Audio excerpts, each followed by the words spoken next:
Karena ada dampak positif, pasti akan menimbulkan dampak negatif.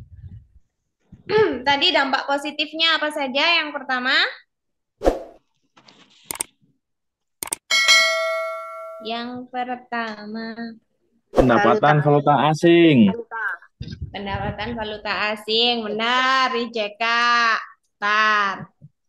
Yang kedua, Kontribusi terhadap apa ini? Pendapatan pemerintah. kontribusi terhadap pendapatan pemerintah. Terus, Penciptaan Penciptaan lapangan kerja. lapangan kerja. tercipta lapangan kerja. Yang Pengembangan keempat, infrastruktur. Pengembangan pengembangan infrastruktur. infrastruktur. Yang kelima, Pengembangan Pengembangan ekonomi ekonomi lokal. lokal. pengembangan ekonomi lokal. Oke, makasih Rijeka. Rijeka ini catatannya lengkap loh.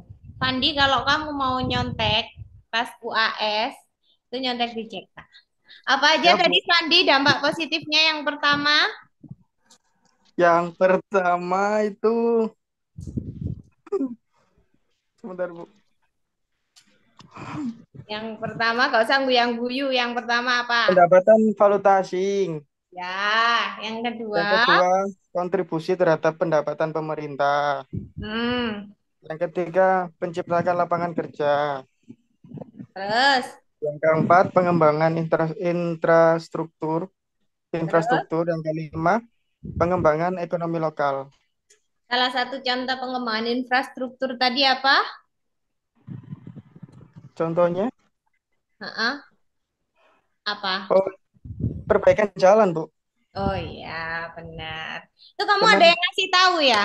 enggak, Bu, saya screenshot tadi, Bu. Cuma dicatatnya nanti di akhir. Oh iya, pintar. Alhamdulillah. Selama di Papua, kamu mengalami banyak peningkatan ya, Fandi ya? Apa di Banyak Papua yang terus saja? stres, Bu. Stres. Nah, stres itu biasanya membawa dampak positifnya itu. Iya, kebetulan nanti Iya. UAS sudah pulang, Bu, pas waktu UAS. Oh iya, Masih aman. Alhamdulillah. Oke, setelah kita mengetahui dampak positifnya, maka kita akan pelajari juga tentang dampak negatifnya.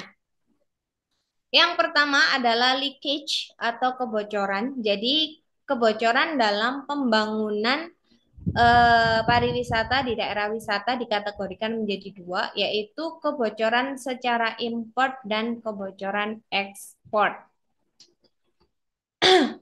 Apa itu, Bu, maksudnya?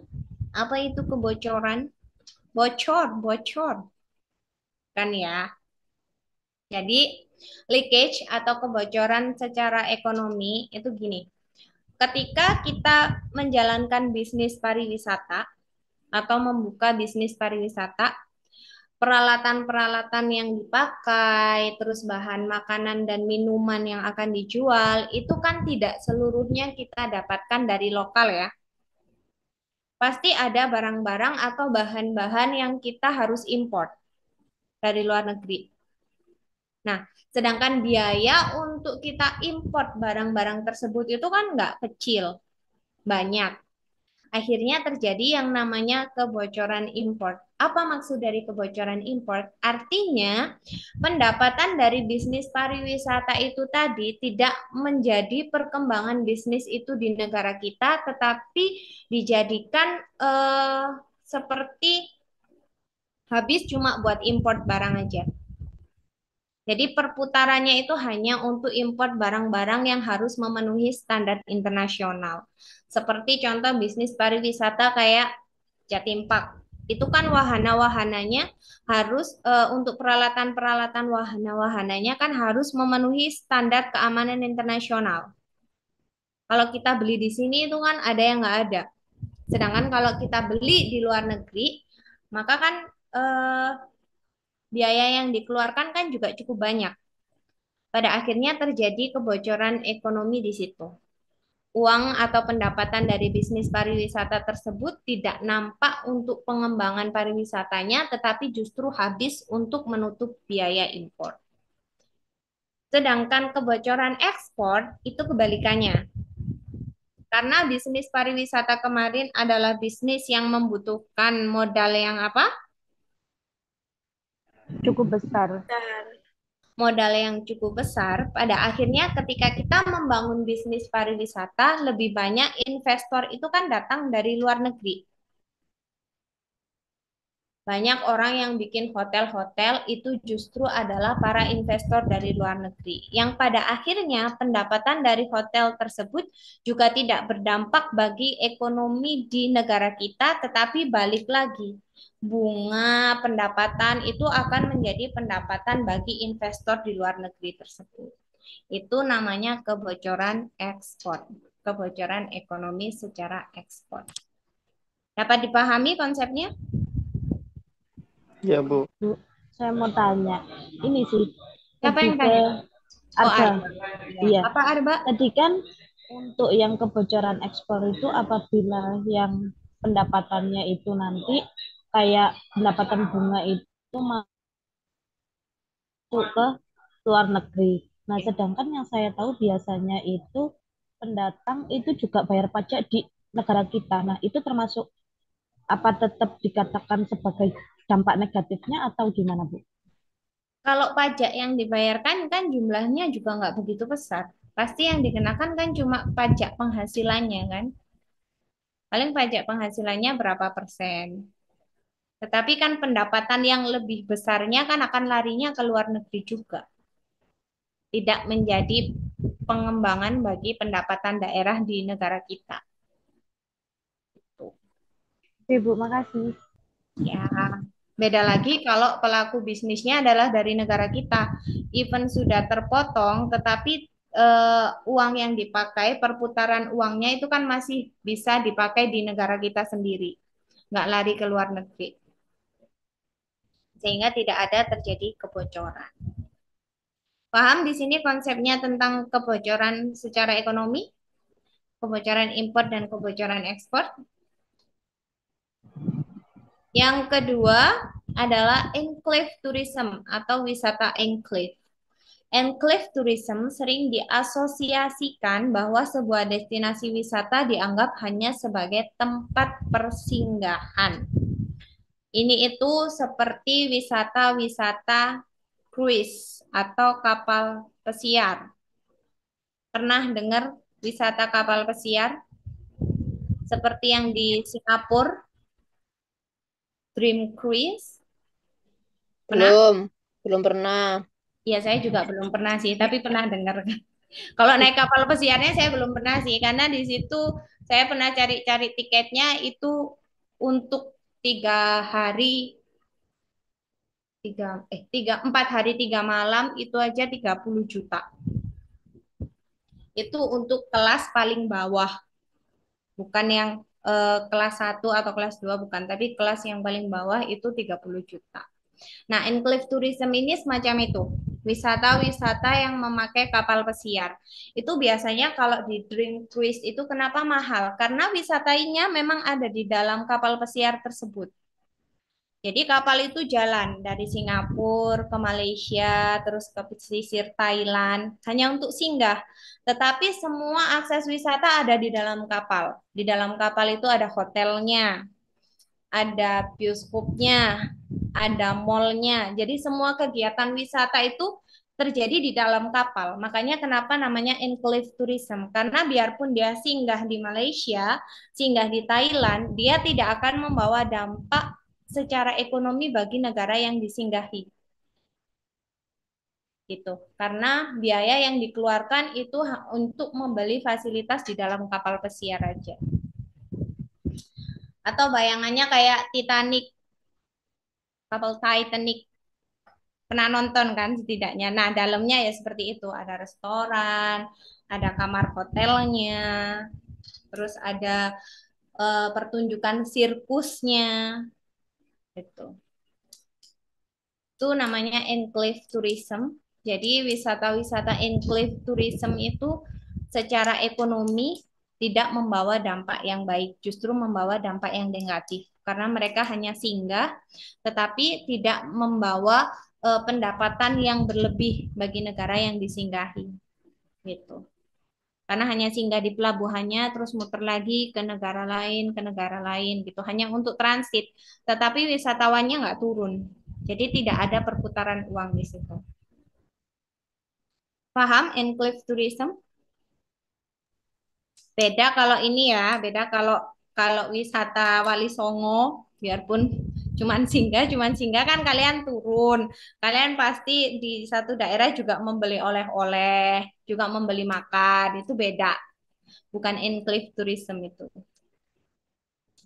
Yang ketiga ada infrastruktur cost. Jadi kalau perkembangan secara positifnya itu adalah perkembangan infrastruktur atau perkembangan jalan-jalan menuju objek wisata menjadi lebih baik. Tetapi dampak negatifnya karena ada perkembangan infrastruktur maka akan menimbulkan infrastruktur cost yang tidak murah. Jadi kenapa perkembangan infrastruktur itu cenderung lambat karena biaya yang dibutuhkan untuk membangun jalan itu cukup besar. Bahkan terkadang tanpa disadari pembangunan dari sektor pariwisata, apalagi yang harus berstandar internasional, itu menjadi beban tersendiri. Seperti pembangunan infrastruktur waktu ada MotoGP Mandalika. Itu kan segala sesuatunya harus dibuat sesuai standar internasional kan. Karena memang digunakan untuk ajang internasional. Gitu. Nah, itu juga membutuhkan biaya yang tidak sedikit. Justru terkadang pengeluaran untuk pembangunan infrastruktur itu jauh lebih besar dari pendapatan yang akan diperoleh dari bisnis pariwisatanya sendiri. Next. Yang keempat adalah increase in price atau inflation atau inflasi. Jadi, peningkatan permintaan terhadap barang dan jasa dari wisatawan akan menyebabkan meningkatnya harga secara beruntun atau inflasi yang pastinya akan berdampak negatif bagi masyarakat lokal yang dalam kenyataannya tidak mengalami peningkatan pendapatan secara proporsional. Jadi adanya barang-barang atau kebutuhan-kebutuhan wisatawan yang meningkat itu justru kan tidak diimbangi dengan peningkatan harga. Contoh misalnya untuk memenuhi kebutuhan-kebutuhan wisatawan asing yang di negara asalnya itu menggunakan dolar. Ketika kita jual di Indonesia kan pasti pakai harga rupiah. Nah, dolar ke rupiah itu selisihnya udah banyak. Jadi biarpun kita menjual banyak barang, tetapi kan harganya masih murah, terhitung murah bagi wisatawan-wisatawan dengan uang dolar tersebut. Barang yang dikeluarkan banyak, tetapi harganya juga tidak begitu besar. Pada akhirnya pendapatan yang diperoleh pun tidak proporsional dengan jumlah yang terjual. Sehingga jika lama-kelamaan akan mengalami yang namanya inflasi. Jumlah uang yang beredar lebih banyak daripada barang karena barang-barangnya udah bisa dibeli semuanya. Pada akhirnya mengalami penipisan jumlah terhadap barang-barang yang beredar sehingga menyebabkan yang namanya inflasi. Yang kelima, economic dependence atau ketergantungan ekonomi. Keanekaragaman industri dalam sebuah perekonomian menunjukkan sehatnya sebuah negara. Jika ada sebuah negara yang hanya menggantungkan perekonomian pada salah satu sektor tertentu seperti pariwisata, maka akan menjadikan sebuah negara menjadi tergantung pada sektor pariwisata sebagai akibat ketahanan ekonomi menjadi sangat berisiko tinggi.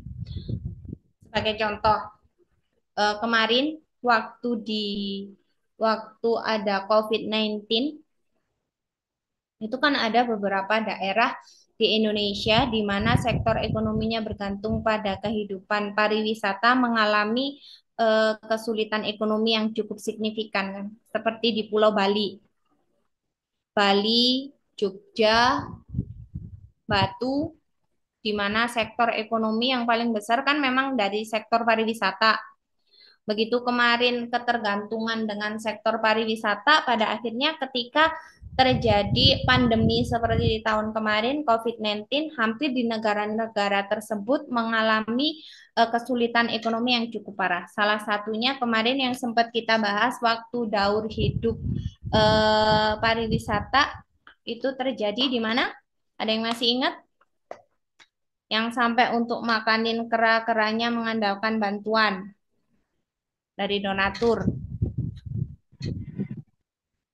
Di Malang dah, Bu. Bali, Oh iya, Objek wisata Sange.